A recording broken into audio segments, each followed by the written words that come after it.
Hello everyone, this is Colin here, and today we're going to start a new series.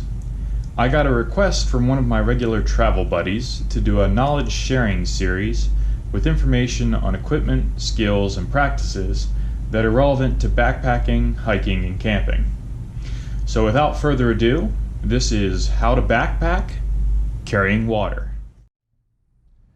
First option we're going to look at is disposable water bottles. There are some advantages to using these. One is they're pretty inexpensive in the short term. If you're just starting out and don't want to commit to buying a whole bunch of backpacking gear, they're a good choice.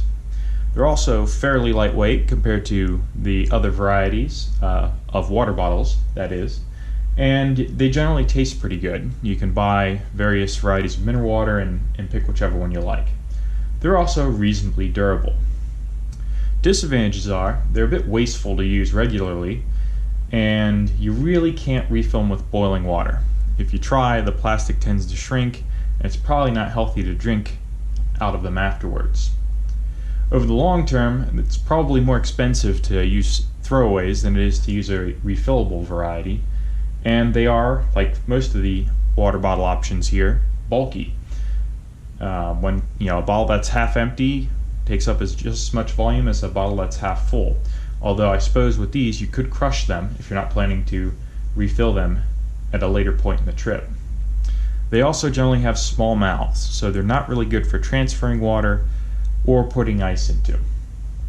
Really the best use for these is people who are new to backpacking and don't want to commit to buying expensive gear, or for experienced backpackers going on long desert hikes, for example at the Grand Canyon, and need to cache water along the way for their return trip.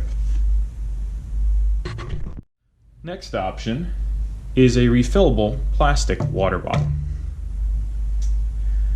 These are generally the least expensive option for long-term use. A lot of people already have them. This particular variety I got for free from a local business that was trying to promote their products. And they are really pretty easy to clean and generally fairly durable. Some things you need to watch out for is if the variety you're buying is BPA free, that's definitely a desirable quality that you want to look for. And you want to look at the temperature rating. Some of these are not good for boiling water, but others are. Notable brands that are include Nalgene, for example. These are a bit heavier than disposable water bottles, and they're heavier than hydration bladders, but otherwise they're a good general inexpensive option. One of the other options you have available to you are metal refillable water bottles or canteens. These are very similar in qualities to the plastic refillable water bottles, with a notable exception. With certain, and notice I'm using a qualifier there, varieties, you can boil water in them directly. They generally have to be wider, and this one is certainly not wide enough to put on most camping stoves, and you don't want anything that has either an internal coating or an external coating, as that would get burned off. The other advantage to refillable metal water bottles are they are easily the most durable. You can see from the damage on this one, it's taken some pretty serious knocks, and it still holds water. Disadvantage of metal water bottles or canteens is they are easily the heaviest variety. And another thing to look out for is if you've got a aluminum variety rather than a stainless variety, it may have a coating on the inside that makes it unsuitable for boiling water directly in, or even putting boiling water in at all. These are a good use for really long term because they're very durable, but because of the weight, they're generally not a good choice for ultralight backpacking. Lastly, we have hydration bladders. These are my preferred option for several reasons. Some varieties, this one in particular does have this feature, are rated for boiling water, so you can purify your water over the campfire or your camping stove and put it directly in. And this variety also has a wide mouth, which makes it easy to pour that boiling water in without spilling it all over your hands.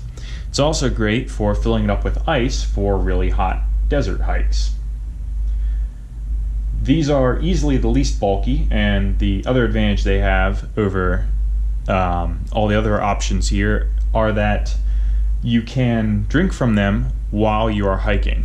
With everything else here, you pretty much have to stop, take it out of your pack, and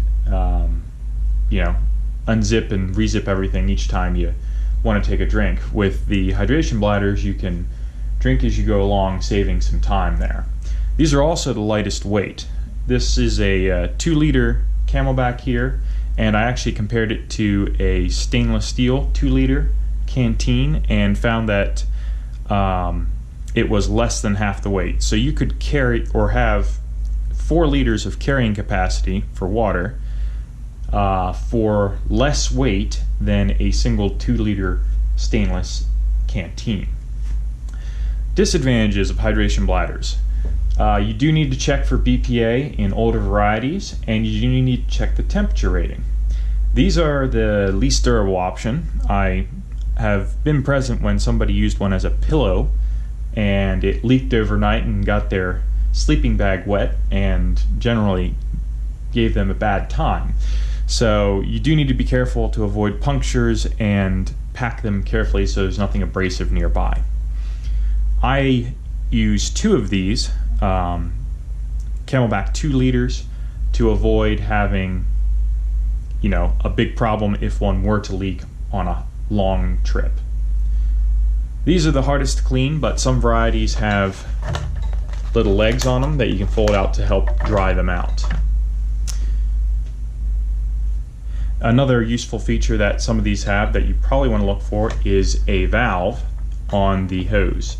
If you're using 2 of these and you take your pack off, or even if you're just using one of them and you take your pack off and sit it down for a bit, if the nipple on this gets pressed down by the weight of the pack, it can leak out while you're not paying attention to it.